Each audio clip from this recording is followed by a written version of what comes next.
Bienvenidos a Mezcla 360, el podcast donde las decisiones empresariales se piensan en conjunto. Soy Natalia Madero, la gerente comercial y de marketing, y te invitamos a este espacio donde exploraremos temas de actualidad a través de expertos en cada área. Conéctate con nosotros para estar actualizado.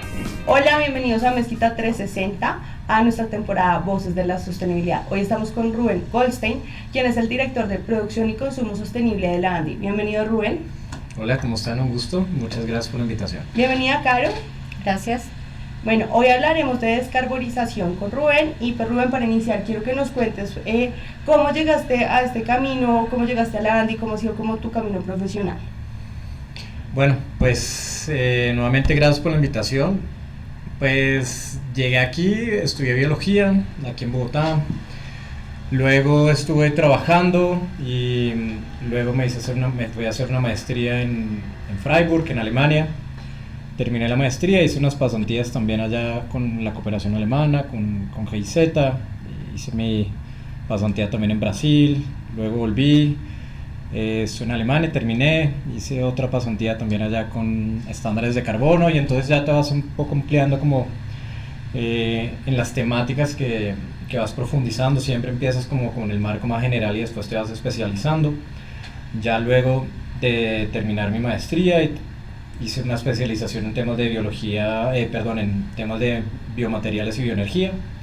Entonces empiezo a hacer este trabajo con un estándar de carbono de un mercado voluntario que se llama Gold Standard. Luego consigo un trabajo en la administración forestal del estado de Bavaria, eso es como por allá al sureste de Alemania, y estoy allá por ahí unos 3 años y medio, básicamente. Se me acaba el contrato y consigo otro trabajo al norte en Bonn. Y esta era una consultora, y ya después la consultora pues tiene diferentes enfoques, ya sea en proyectos de carbono, ya sea con trabajos en fondo de agua, ya sean consultorías mucho más grandes, la Estrategia Nacional de Reducción por Emisiones por Deforestación y Degradación Forestal, y en fin, y así empieza como a ampliarse un poco el espectro sobre lo que voy empezando a trabajar. Luego llega la pandemia, me toma aquí en Colombia, yo vivía en Alemania, y luego después de eso pues decido quedarme aquí. Pido reubicación. Ya después de un tiempo de la reubicación va pasando la pandemia, y me postulo para este trabajo aquí en la ANDI, y bueno, después de un proceso de selección un poco largo para mi gusto, finalmente quedé. Ya llevo aquí desde el año 2022, desde abril del 2022 aquí siendo director de producción y consumo. Bueno, Rubén, muchas gracias. Para seguir, quisiera saber cómo se relacionan tus estudios y los proyectos internacionales de descarbonización, o sea, cómo es tu visión frente a estos proyectos internacionales de descarbonización. Pues normalmente siempre hemos visto que pues Colombia no es un actor relevante a nivel global en términos de emisiones, ¿no? Es casi cerca del 0.5% de las emisiones globales.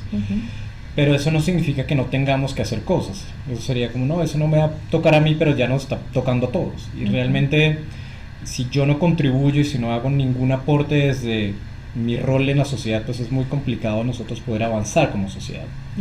Y en eso, independientemente que estudies biología es algo tan general, pero también tan aplicado dependiendo del camino que tú escojas. Entonces, realmente nosotros sí tenemos que apostarle a este proceso. Creo que nosotros no tenemos que hacer cambios tan abruptos, digamos, a nivel de sistemas o modelos de producción y consumo. Creo que es algo que, como un país que somos del sur global, donde realmente somos un país altamente vulnerable, tenemos unas condiciones también que permiten hacer ajustes realmente no tan significativos con países como Reino Unido, como Estados Unidos, como Francia. Claramente, pues, a nivel de presupuestos no podemos compararnos con países que son totalmente industrializados. Somos un país, según el Banco Mundial, con ingresos medio altos, y somos un país de OCDE. Tenemos que cumplir también unos criterios, unos principios también que permiten a nosotros hacer una transición progresiva hacia la descarbonización, ¿no? Y eso es un reto enorme, a nivel de presupuestos, a nivel de capacidades, a nivel de un trabajo en conjunto que realmente va a requerir de todos, a nivel de sector público, privado, a nivel de sociedad civil. Esto realmente busca posicionar a Colombia también como un líder en sostenibilidad, y realmente en esos procesos y que estamos transitando realmente en este momento hacia una nueva era en donde estamos dejando atrás los combustibles fósiles, pues eso es un reto aún mayor, ¿no? Y eso no quiere decir que tengamos que hacerlo de manera rápida, pero realmente eso necesita plata y unas condiciones habilitantes que te permitan tomar las mejores decisiones y que realmente te ayude a traer capital, volverte un país atractivo para un inversionista, volverte un país también para que las empresas establezcan sus operaciones y pues realmente que se suba también este rating que tenemos a nivel crediticio, porque realmente espantando también a la inversión, pues realmente eso va a ser mucho más complicado que eso ocurra. Entonces siempre vamos a ir cada vez más a la cola y pues van a haber otros países donde van a depositar la confianza y por ende pues van a salir mucho más adelante que nosotros. Así que eso es algo que no podemos permitir y por eso el tema de la sostenibilidad es tan importante, porque es un factor adicional, no solamente para cualquier fuente de financiamiento, para cualquier fondo, para banca de primer o segundo piso. Esto realmente es importante para todos, pero sí tenemos que empezar a generar esa confianza y que no haya una incertidumbre de cara a estas decisiones que son de largo aliento y apostar a que vamos a ser buenos, ¿no? ¿Cuál va a ser la apuesta de Colombia en que queremos ser buenos en qué? ¿No? Tenemos un potencial natural, tenemos un país altamente biodiverso y a qué lo vamos a apostar, y eso es algo que todavía no me queda claro sobre en qué vamos o qué queremos ser buenos nosotros para que realmente la gente lo vea así. O sea, necesitamos como tener un enfoque. Un enfoque y que realmente esa certidumbre se traduzca en acciones específicas, porque la confianza también está por parte de todo, incluso de las empresas. Mira que un gobierno siempre está por 4 años, ¿no? Aquí no hay medidas o proyectos de largo plazo porque siempre cambia a los 4 años un plan nacional de desarrollo, esas directrices cambian cada 4 años, aquí hay muy pocas apuestas de largo aliento y realmente pues el camino a veces no es tan claro como debería ser, pero la visión a largo plazo de una empresa está, si se crea, una empresa quiere durar 100, 200 años, entonces no hay una sincronía tampoco en esas visiones y por ende se tienen que tratar de armonizar pues para saber a qué le vas a apostar tú. Rubén, en ese escenario tan diverso que planteas, como con tantas aristas a nivel país y a nivel global, para ponerlo en el contexto colombiano, ¿cuál consideras tú que debe ser la ruta que nosotros en Colombia deberíamos trazar para poder vincular todo este tema medioambiental con las otras 2 dimensiones de gobernanza y en el tema social especialmente, sobre todo en un contexto como el que tenemos con unos indicadores de pobreza tan altos, en donde vincular, por ejemplo, una medida de alcance 3 que está efectivamente direccionada al ciudadano, específicamente cómo hacer que todos esos actores se involucren y que digamos que son los que componen las estructuras de pequeñas y medianas empresas, que son los que todavía no se han subido como a este bus de la sostenibilidad como una prioridad en la vida y en la preservación de la especie. Sí, eso es una pregunta larga y muy compleja, donde realmente vemos que al final un país con tantas brechas sociales, hablar de sostenibilidad a veces no es del todo claro y no sería muy... No es al lugar, es decir, no podemos hablar de apostémosle a una agenda de sostenibilidad cuando tienes unas brechas tan grandes de pobreza. Realmente al final, ¿cómo puedes trabajar en lo demás cuando esto debería ser una prioridad en la agenda de cualquier organización, especialmente viendo los resultados del aporte a nivel social de las empresas? Entonces, que es uno de los más altos de la historia. Así que cuando vemos esto y donde cerrar las brechas debería ser una prioridad de cualquier organización, y eso no debería ser ningún secreto, esto se vuelve absolutamente fundamental. Pensar en un alcance 3 o algo, eso debería ser secundario, ¿verdad? Entonces, cuando empezamos a cerrar esas brechas, que nosotros vamos a empezar a ver también un efecto multiplicador sobre las demás aristas que tú mencionas. Entonces, no solamente llegar a eso, sino realmente ver cuál debería ser la senda y eran las apuestas que yo te mencionaba.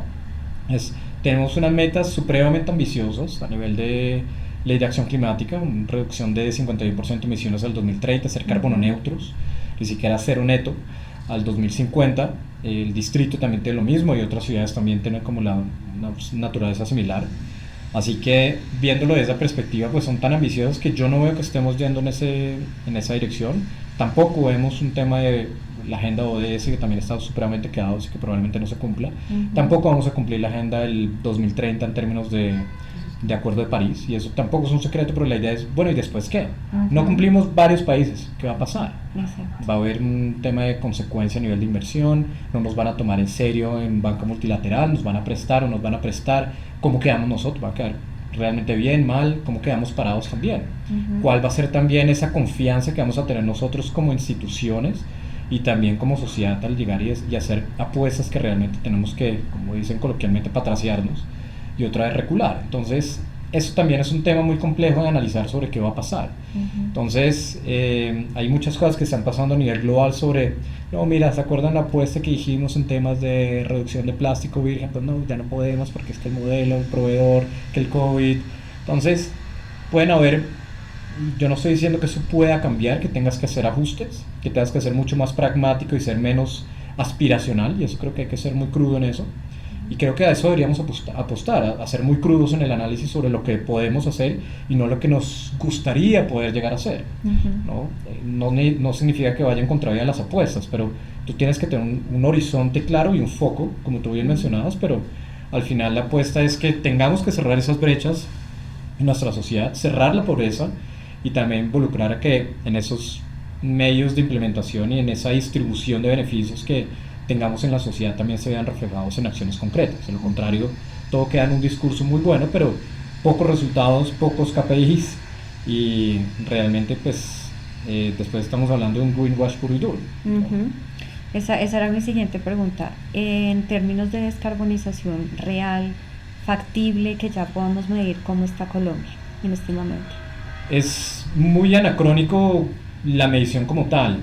Nosotros estamos apostándole muchísimo y hay varias empresas que realmente lo ven como, y debería ser así, como es un aspecto netamente de competitividad, y eso debería ser así. ¿No? Un modelo sostenible es un modelo competitivo, realmente no van por un carril por separado.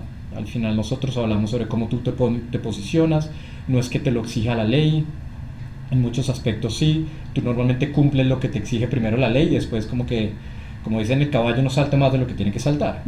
Pero muchas empresas sí lo hacen, y lo hacen desde la mirada de construir un mejor país. Y desde ese espíritu de, por ejemplo, Andy con su lema Más País, es ese espíritu, es cómo contribuir a que nosotros seamos un mejor país, a que los demás también lo hagan mejor. Entonces ahí es cuando nosotros empezamos a ver que las empresas sí le están apostando puro y duro a una descarbonización muy profunda, porque lo están viendo como algo beneficioso en términos de negocio, también en términos de impacto, y también lo están viendo en rédito también a nivel de reputación. Lo que está pasando es que tú, por ejemplo, apuestas a una descarbonización, en una transición, y por ejemplo dices, bueno, voy a cambiar mi horno que era de carbono, lo voy a hacer a gas, como un combustible de la transición, pero llega y pasa este tema coyuntural y donde estamos desabastecidos, donde traer gas va a ser mucho más caro, entonces el gas no es una opción. Entonces, ¿a qué le vas a apostar? No, pues ya no puedo hacer eso porque le invertí millonadas de dólares, porque esto es con músculo propio, y pues estoy endeudado, el banco llegó y confió y apostó por mí, y de repente pues ya no puedo hacer eso. Entonces, esa mirada que estábamos hablando, esa certidumbre también sobre esos mecanismos habilitantes, pues muchas veces no te permiten lanzarte al ruedo y decir, bueno, aquí lo vamos a apostar. Entonces ahí es cuando te quedas corto y dices, bueno, tengo que buscar un plan B, cuando no lo tenía. Entonces ahí tenés que construir sobre ese plan B. Tampoco podemos construir o podemos prepararnos frente a los fenómenos climáticos como extremos que estamos pasando, donde muchas termoeléctricas tuvieron que prenderse, donde tenías también los compromisos también con tus stakeholders, con las partes interesadas, donde tienes que prender las térmicas, donde eso funciona a carbón, y pues no estamos produciendo carbón, estamos como desligando de estos combustibles fósiles, y que realmente decimos, pero ¿qué vamos a hacer frente a una coyuntura que realmente lo exija? ¿No? Esto es una contingencia. ¿Cómo afronto una contingencia si no tengo carbón? Nos hubiéramos quedado en un apagón. Entonces ahí es cuando tú dices, no, ¿a qué le apuesto entonces? Tengo que tener garantías, y si no tengo garantías, si no tengo una certidumbre, pues no puedo hacer apuestas de largo aliento y tampoco puedo hacer esas inversiones. Entonces pues, probablemente me quedo quieto y espero que de pronto esas condiciones puedan ser mucho más permisibles para que yo pueda hacer esas apuestas que estamos hablando de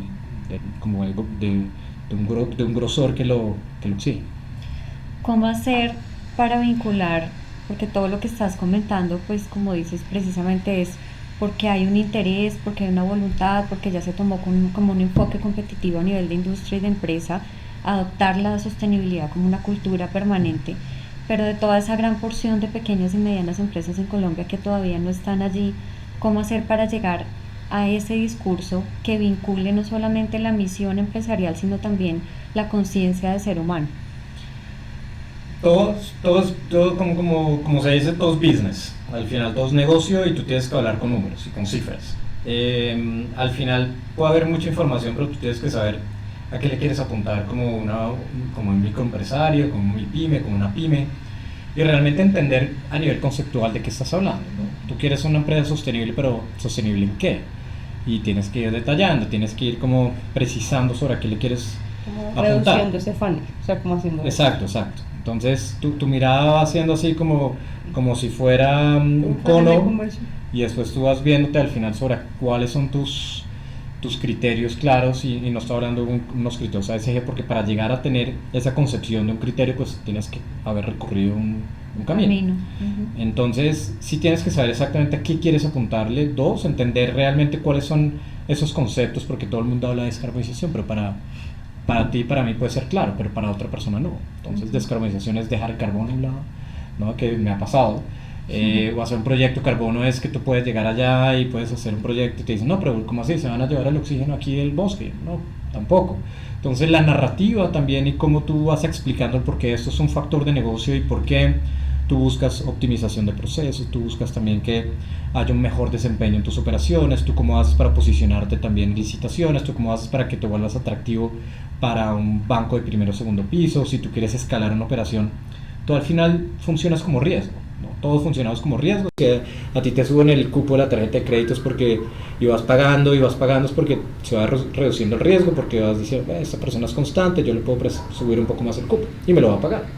De la misma manera funciona con el tema de sostenibilidad. Si tú haces apuestas, si tú vas mostrando tu modelo, y muchos bancos le dicen, es que yo tengo contigo emisiones financiadas, como así, que esa vaina.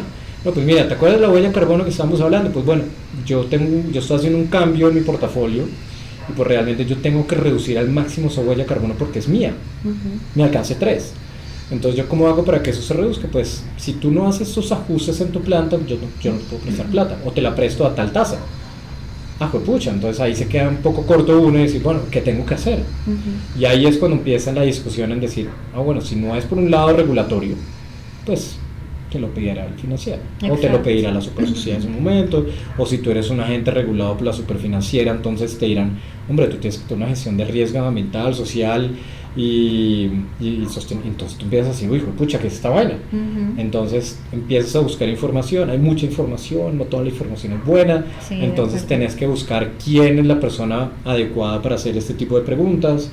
Entonces es claro que a eso tenemos que apuntarlo, pero sí tenemos que documentarnos bien, tenemos que hacer las preguntas adecuadas, tenemos que tener una visión clara a nivel corporativo y entender un poco los conceptos, porque realmente en las encuestas que se han hecho, y una muy buena que a mí me gusta, la de Cámara de Comercio, que hace cada 2 años sobre encuestas de descarbonización, y vemos que todavía el conocimiento es muy crudo, y tampoco vemos eso para qué sirve, ¿no? Tiene una huella de carbono, ¿para qué sirve? Sí. Entonces, si tú te vas a buscar y te buscas comparar con un benchmark a nivel internacional, pues tú buscas que si yo produzco botellas de plástico, pues yo quiero tener la menor huella de carbono que el mismo que hace esa misma botella en Ecuador o en Perú, porque están buscando inversionistas de pronto establecer una planta, y pues buscan que eso también sea un KPI. Pues si yo lo puedo demostrar, pues yo me traigo esa planta para acá. Rubén, desde mi perspectiva, la ANDI juega un papel fundamental entre la conexión del sector público y el sector privado. No sé si tú lo ves de la misma manera, pero para mí es como el puente para llegar de un lado al otro. ¿Cómo ves esa perspectiva de la vinculación del sector privado en función de lo que está haciendo el sector público en términos de descarbonización? Pues la ANDI en sus 81 años ya lleva desempeñando ese rol durante muchísimo tiempo. Toda la regulación ambiental del país ha nacido en cierta manera en un consenso sector público-privado. Tiene que ser viable una regulación, de lo contrario no tiene sentido construirla y que nadie lo logre llegar, ¿no? Y que nadie lo pueda cumplir. No tendría sentido desde ninguna óptica, y menos cuando lo hemos visto en otros países latinoamericanos, donde a veces son las metas tan ambiciosas que nadie las va a cumplir. Entonces, ¿para qué ponerlas? No tiene sentido. Entonces sí tiene que haber un consenso. En eso la ANDI lo lleva trabajando muchísimo tiempo. Buscamos que pueda ser viable para el sector empresarial y que pueda realmente generar un aporte a la sociedad. Hay mejores temporadas donde podemos tener un trabajo mucho más articulado. En este momento ha sido muy complejo, muchos cambios a nivel regulatorio, muchos cambios también a nivel de los recursos humanos de los diferentes ministerios, de las diferentes carteras. Entonces ha sido bastante complejo, la verdad. Entonces cuando podemos arrancar algo, pues toca volver a arrancar. Pero sí es cierto que al final lo que buscamos es siempre que se tomen las mejores referencias desde la implementación, ¿no? De nada sirve inventarse o traer a colación una regulación que yo vi que gusta mucho a veces los modelos europeos para que se establezcan aquí en Colombia, pero muchas veces no tiene sentido porque no somos Dinamarca, o no somos Suecia, no somos Alemania, porque no lo somos, porque ahí estamos muy lejos de serlo. Pero realmente muchos modelos que se han construido y que realmente recientemente vimos que una regulación también en aparatos eléctricos y electrónicos, en residuos de aparatos eléctricos y electrónicos recientemente fue sugerida como uno de los mejores modelos que tendría que adoptar la Unión Europea para cumplir con sus metas y con sus directivas de economía circular para esos residuos. Entonces lo estamos haciendo bien, nos hemos vuelto un referente, pero es ahí donde la gente a veces no cree. Hacemos muchas cosas, pero siempre le creemos más a los otros modelos y no a los propios modelos que han sido construidos de una manera colectiva, de una manera también ambiciosa y de una manera supremamente cuantitativa, estricta, que vemos que realmente funciona. Entonces, nuevamente, hay que apostarle también a lo que estamos haciendo aquí, porque hacemos muy buenas cosas, pero toca contarles y que la gente nos conozca.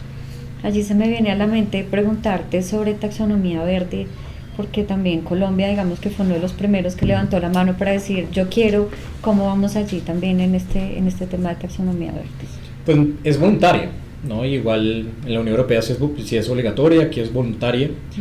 A mí me gustaría que tuviera mejor tracción, esto lo hemos hablado con otros gremios también, para que utilicen esta taxonomía, para que también igual hay otros fondos y las iniciativas también para, por ejemplo, el corredor de financiamiento climático y cualquier iniciativa donde te permita traer capital o movilizarlo, pues te exige que tú estés alineado a una cierta taxonomía, que también estés alineado a un plan nacional de desarrollo, incluso un acuerdo de París, incluso otras agendas, pero claro, que tú tengas un proyecto y que busques un apalancamiento de un fondo que te diga usted tiene que cumplir con la taxonomía, con el Plan Nacional de Desarrollo, con el Acuerdo de París, que es la ANS del país, que usted también le ha puesto la Ley de Acción Climática. Entonces, pues, no, esa vaina que aplicar, eso es mucho rollo.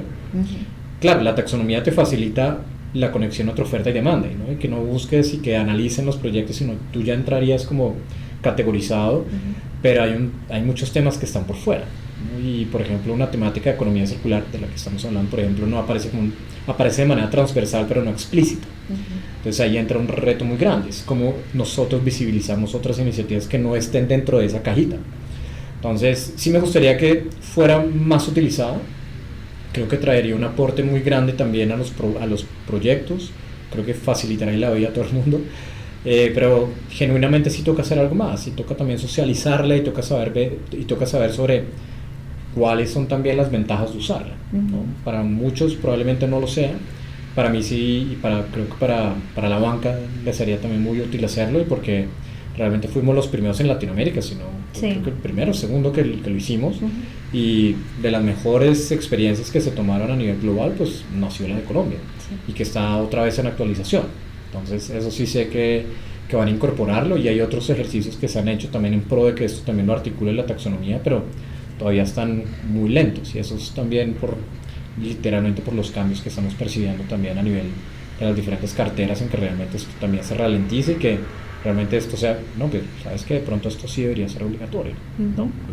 Gracias por acompañarnos en este nuevo episodio de Amesita 360, el podcast en donde las decisiones empresariales se piensan en conjunto. Te invitamos a seguirnos en nuestras redes sociales y en nuestra página web para estar actualizado en los diferentes temas y servicios que tenemos para ti. Te esperamos en nuestro próximo podcast.